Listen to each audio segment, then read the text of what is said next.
I've been a park ranger at the new River Gorge for 6 years. It's the kind of job that sounds romantic until you're hauling a drunk college kid off a cliff trail at 2 in the morning with no cell signal and a dying flashlight. But I love it. I do. The gorge is one of the most beautiful places in the country. 800 feet deep, lined with old growth forest that looks like it hasn't changed since the Appalachians were young. On a clear morning, you can stand on Long Point and see nothing but green in every direction. No roads, no buildings, just trees and sky, and the river far below, cutting through stone like it has all the time in the world. I'm telling you this because I need you to understand. I'm not some paranoid guy who sees monsters in the woods. I'm a federal employee with a degree in wildlife biology. I know what lives out here. I know what bear scratches look like on a tree. I know what a bobcat sounds like at night. I know the difference between an owl and something pretending to be one. And that's the thing that keeps me up at night now. The pretending. It started in September. I was doing a routine trail inspection on the Endless Wall, one of the more popular routes, lots of foot traffic, and I found a tree about 30 yards off the path with deep gorges in the bark. 4 marks, parallel, each one about 2 feet long, carved deep to expose the white wood underneath. Now, bears do this. Black bears claw trees to mark their territory. I've seen it 100 times, but bear marks are rough, uneven. These were precise. Same depth, same spacing, same length. Like someone had drawn them with a ruler and then cut them with a chisel. And they were high, about 9 feet up the trunk. Black bears don't reach 9 feet. I took a photo, logged it as a possible bear activity, and moved on. You document, you report, you let the wildlife biologist sort it out. But I found the same marks on 4 more trees that week, all within the same half-mile stretch, all 9 feet up, all 4 parallel lines, perfectly spaced. I mentioned it to Dale, the senior ranger at our station. He's been here since the 90s. He looked up at my photos and said one word. Bear. Dale, those are 9 feet off the ground. Big bear. He handed my phone back without looking at me. Then he said something I didn't think much of at the time. Stay off the trails after dark for a while. 2 weeks later, I found the impressions. I was checking a drainage culvert near Fern Creek. Unglamorous work. Basically making sure leaves weren't clogging the pipe. And in the mud beside the trail, there were 2 deep depressions, symmetrical, each one about 3 feet long and maybe 8 inches wide, pressed deep into the earth like something heavy had landed there. They looked like wing impressions. That's insane. Don't write that in the report. I told myself it was probably a fallen branch that someone had moved, or some weird erosion pattern from the last rain. I knelt down and looked closer. The mud at the edges was pushed outward, not down. Whatever made these hadn't sunk into the ground. It had pushed off. I stood up and looked at the trees around the clearing. On the trunk directly above the impressions, there were scratch marks, fresh ones. Same 4 parallel lines. But these weren't vertical like the others. They were horizontal, like something had been perching. I took photos, logged it. I didn't show Dale. The ranger station's in a small building at the Fayette end of the park. Cinder block walls, metal roof, 1 main room with a desk and a radio, and a coffee maker that's older than I am. Nothing special. I spent hundreds of nights there during overnight shifts, listening to the scanner crackle and the wind move through the trees. In early October, I started hearing something on the roof.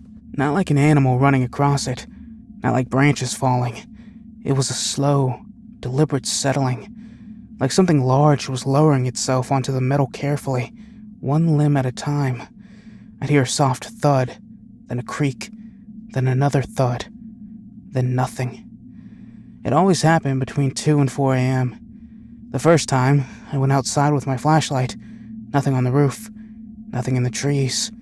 But there were scratches on the metal, fresh ones, 4 parallel lines, running the length of the roofing panel. Bear.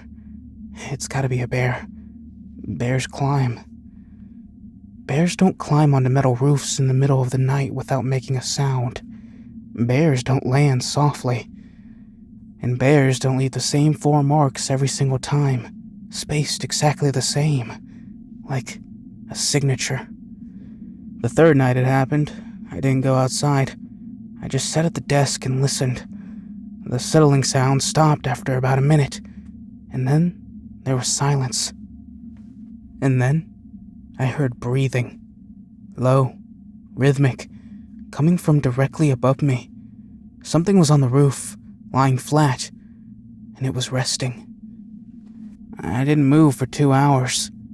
At 4:07 a.m., I heard the creak of the metal flexing upward, weight being removed, and then a sound I'll never forget. Wings. Not flapping like a bird, more like fabric snapping in a hard wind. One massive whomp that shook the walls, and then silence. Complete silence. Even the crickets stopped. I went outside at dawn. On the roof, pressed into the metal like it was clay, were 2 long depressions, the same shape as the ones in the mud at Fern Creek. And between them, in the center of the roof, 2 fingerprints, human-shaped, bare.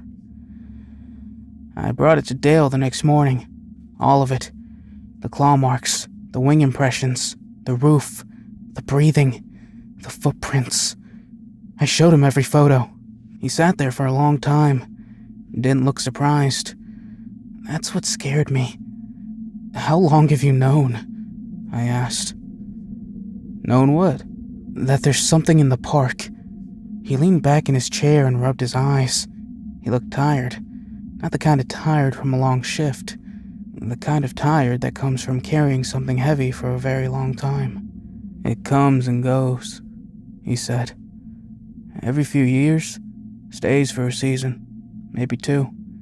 Then it moves on. What is it? It doesn't matter what you call it. People call it the Mothman, Dale.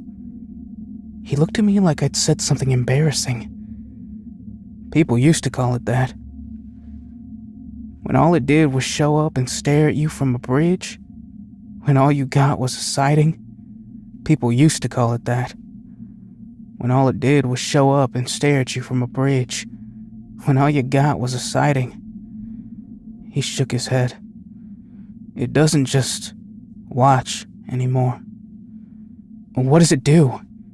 It chooses someone. He wouldn't say anything else. He told me to request a transfer and that he'd sign off on it immediately. No questions, no waiting period. He'd make the call himself. I told him I'd think about it. That night, I was alone at the station again. I almost called in, almost drove home and locked the door and started filling out transfer paperwork. But part of me needed to know. You understand? 6 years in this park. I know every trail, every creek, every overlook. This was my place, and something was claiming it. At 2:22 a.m., the settling started. The slow thuds on the roof, the creak of metal, the breathing. But this time, I didn't stay inside. I took my flashlight and walked out the front door. I stepped off the porch and turned around to face the roof. It was there, lying flat against the metal. Arms, or what I think were arms, folded underneath it. Its body was dark, not black, but the absence of color, like it absorbed the beam of my flashlight instead of reflecting it. The wings were folded along its back, pressed tight, each one longer than the roof itself. In the eyes, 2 deep red circles, no pupils, no iris, just solid, glowing red, like brake lights seen through fog. They didn't blink. It was already looking at me. It had been looking at me before I came outside, maybe before I made the decision to come outside, maybe long before that. I couldn't move, not out of fear, though I was terrified, but because my body wouldn't respond.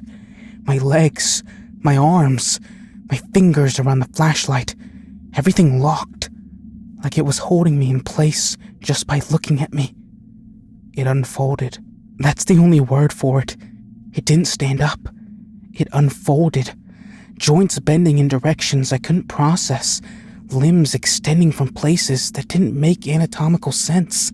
It rose to its full height on the roof, and it was enormous. 10 feet, 12. The wings spread out on either side and blotted out the sky behind it. And then it dropped off the roof. Not flew. Dropped. Landed 10 feet in front of me without a sound. No impact. No vibration in the ground.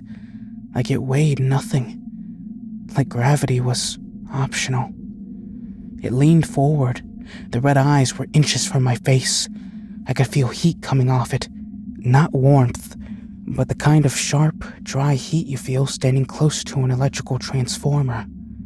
The air smelled like ozone and something older. Something mineral and deep. Like the inside of a cave. My flashlight died. In the dark, those red eyes were the only light in the world. It opened its mouth. I don't know how I know that. I couldn't see the mouth, but I felt it open. Felt the air change. Felt something shift in the space between us. And then, a sound came out. Not a screech, not a growl. My name. It said my name. Not in a human voice. In my voice. My exact voice. Like a recording playing back through a speaker buried underground. Every inflection right, every tone perfect, but stretched somehow, pulled longer than it should have been, like the word was being unwound. Then the wings snapped open, and it was gone. No running start, no wind-up, just a cannon shot of displaced air that knocked me flat on my back, and then silence. I put in the transfer request the next morning.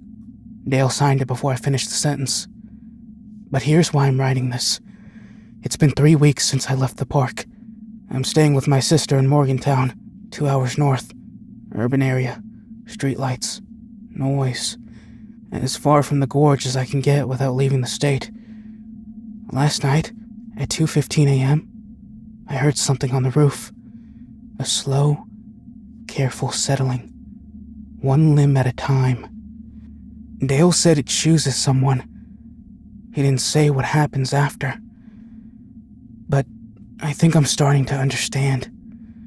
Because every night since I left, it's been on the roof. Every night, the breathing starts at 2. Every night, I lie in bed and stare at the ceiling and wait for it to leave. And every night, it stays a little bit longer. I looked in the mirror this morning. My eyes were bloodshot. That's normal. I haven't been sleeping much. But the blood vessels weren't red. They were glowing.